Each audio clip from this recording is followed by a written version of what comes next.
Friends ನಾನು ಪಾಪುನ ಕುಂಡ್ರಿಸ್ಕೊಂಡು ಕಾಲ್ ಮೇಲೆ ಹಾಕೊಂಡು ನನ್ನ ತಂಗಿನ ಕುಂಡ್ರಿಸ್ಕೊಂಡು ಆಟ ಆಡಿಸ್ತಾ ಇದ್ದೆ.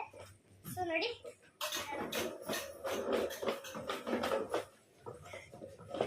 ನಮ್ಮ ಪಾಪುನ ಈ ಮುಂದೆ ಕುಂಡ್ರಿಸ್ಕೊಂಡು ಕಾಲಲ್ಲಿ ಹಾಕೊಂಡು ಮನೆಯಿಂದ ಕೂತಿದ್ದೀನಿ.